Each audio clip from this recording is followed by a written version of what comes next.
अच्छा फ्रेंड्स, ये जो एचपीएलसी का क्रोमैटोग्राम आपके पास आता है स्टैंडर्ड काउंट सैंपल का, इसमें एक्सट्रीनियस पीक्स क्या होती हैं, जिसको हम अदर वर्ड्स में एक्स्ट्रा पीक्स भी कहते हैं, अनवांटेड पीक्स भी कहते हैं, अननोन पीक्स भी कहते हैं।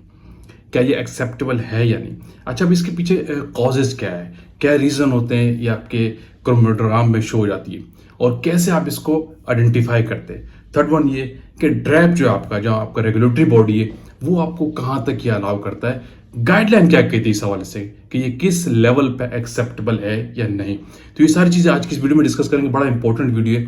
जो लोग एचपीएलसी चलाते हैं, समटाइम्स आपके पास एक्सट्रीनियस पीक्स आपके क्रोमैटोग्राम पे शो हो जाती है, इसको कैसे हैंडल करते हैं, ये पूरी चीज़ आज इस वीडियो में डिस्कस करेंगे।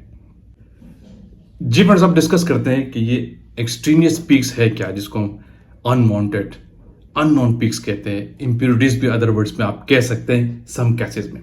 तो कैसे, इसके कॉजेज क्या, सबसे पहले डिस्कस करते हैं इसके कॉजेज क्या है, क्या वजह होती है आपके क्रोमैटोग्राम पे शो हो जाती है। नंबर वन जो इसमें रीजन है, सॉल्वेंट इंप्योरिटीज। अगर आपका सॉल्वेंट ठीक नहीं है तो इस तरह की एक्सट्रीनियस पीक्स आपको शो हो जाएगी। नंबर दो है मोबाइल फेज कंटामिनेशन। ठीक है, मोबाइल फेज में कंटामिनेशन है तो इस तरह की चीज आपको शो हो जाएगी। नंबर थ्री है सैंपल्स जो आप बनाते हैं वो, या स्टैंडर्ड्स बना रहे वो, या ग्लास वेयर से कंटामिनेशन से, उससे भी आपका एक्सट्रीनियस पीक्स आपको शो हो सकता है। नंबर फोर है हैंडलिंग। जो आपके ग्लव्स है, handling of the sample and glass wares, उससे भी कंटामिनेशन कॉज होती है। अगर आप केयरफुली नहीं करते तो इस तरह की एक्सट्रीनियस पीस आपके सामने आ सकती है। नंबर फाइव है कॉलम कंटामिनेशन, जो बड़ी इंपॉर्टेंट चीज़ है। अगर आपका कॉलम ठीक तरीके से वॉश नहीं था तो उससे भी कंटामिनेशन जाएगी सिस्टम के अंदर और आपको इस तरह की एक्सट्रीनियस पीक शो हो सकती है।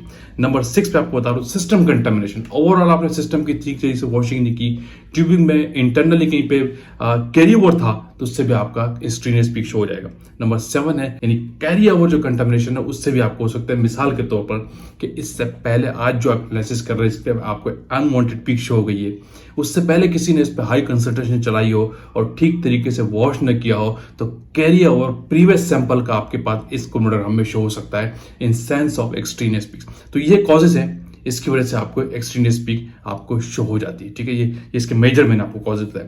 अब बड़ी इंपॉर्टेंट चीज ये है कि आप इसको आइडेंटिफाई कैसे करेंगे, कैसे पता चलेगा ये अनवांटेड पीक है या नहीं है, अननोन पीक है या नहीं है, इंप्योरिटीज है क्या है, कैसे आइडेंटिफाई करेंगे। इसके कुछ रूल्स है, कुछ सिस्टम बिल्ट होते हैं, स्पेशल यूजर जो होते हैं, उस तरीके से आप किसी भी अननोन अनवांटेड पीक को आइडेंटिफाई कर सकते हैं। नंबर वन पे होता है कि आप एक ब्लैंक इंजेक्शन चलाते हैं मोबाइल फेस का, जिससे आप श्योर कर रहे होते हैं कि ये इंप्योरिटी किस एंड से आ रही होती है। आप आइडेंटिफाई करने में आपको आसानी होती है। एक ब्लैंक इंजेक्शन लगाते हैं, आप देखते होंगे एचपीएलसी पे before and after blank analysis लगाते हैं कि कोई ऐसी unwanted extraneous peaks relevant to आपका जो एनालाइट है उससे कोई शो हो रही है या नहीं, इससे आप आइडेंटिफाई कर लेंगे। अगर ब्लैंक पे कुछ आया तो आप मान लेंगे ये सॉल्वेंट इंप्योरिटीज है। ठीक है, ये आइडेंटिफाई का पहला रूल है। नंबर दो, जब आप डेवलपमेंट के फेज में होते हैं तो आप प्लासिबो बिल्ड करते हैं। प्लासिबो आपको पता है, जो आपकी प्रोडक्ट होती है और उसमें जेनेरिक नहीं होता, बाकी पूरी फॉर्मुलेशन होती है। उस प्लासिबो का एक इंजेक्शन रन करके आप देखते हैं कि क्या इंप्योरिटी कोई किस लेवल की शो हो रही है या नहीं। कोई ब्लैंक जो चलाया आपने प्लासिबो का, एक सैंपल बना के इंजेक्शन लगाया, उसमें किस जगह पे एक्सट्रीनियस पीक्स को शो हुई या नहीं, जो आपका रेलेवेंट एनालाइट था उससे रिलेटेड टू। तो इससे भी आप जज कर लेते हैं कि ये किसी मैट्रिक्स का इफेक्ट तो नहीं है, आपके सैंपल का इफेक्ट तो नहीं आ रहा जो एक्सट्रीनियस पीक की सेंस में आपको शो हो रहा है। ठीक है, नंबर तीन पे आप एक और एक्टिविटी करते हैं जिसको एलसी मास स्पेक्ट्रोस्कोपी एक टेक्निक्स होती है, उससे आप काम करके उस कंपाउंड का मॉलिक्यूलर वेट जज कर लेते हैं। अगर ये इंप्योरिटीज आ रही तो किस लेवल की है, कितनी है कितनी नहीं है। ये इस टेक्निक से आप उसका स्ट्रक्चर बिल्ड कर लेते हैं कि वो है क्या चीज़।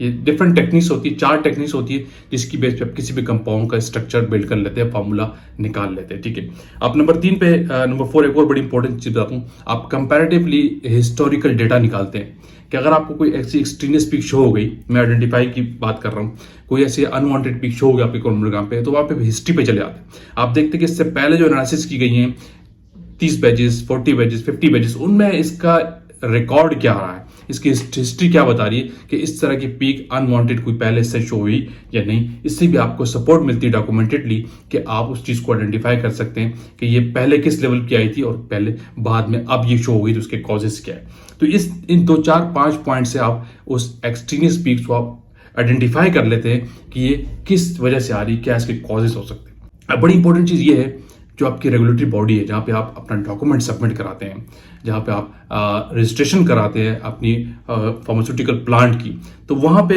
वो किस हद तक एक्सेप्ट करते हैं, तो उसमें गाइडलाइन क्या कहती है। रेगुलेटरी बॉडीज भी आपको गाइडलाइन की सपोर्ट करती है। तो अगर आप as per ICH guideline Q3A और Q3B ये अगर आप देखते हैं, तो इसके तहत जो अनवांटेड पीक है एक्सट्रीनियस स्पीड से, वो 0.1% से ज्यादा नहीं होना चाहिए कंपैरेटिवली टू आपका एनालाइट है।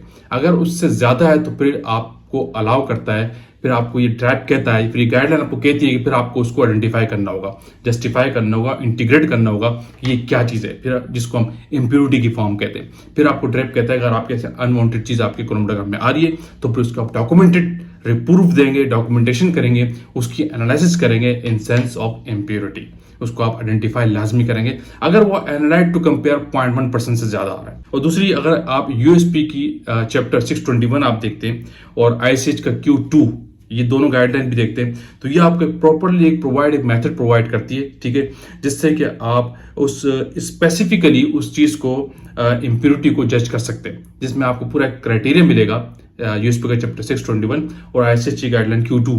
तो आपको एक सपोर्ट मिलती है कि अगर ये आती है इम्प्योरिटीज की फॉर्म में तो हम इसको कैसे आइडेंटिफाई करेंगे, क्या इसका प्रोसीजर होता है। USP भी आपको इस पर सपोर्ट करता है।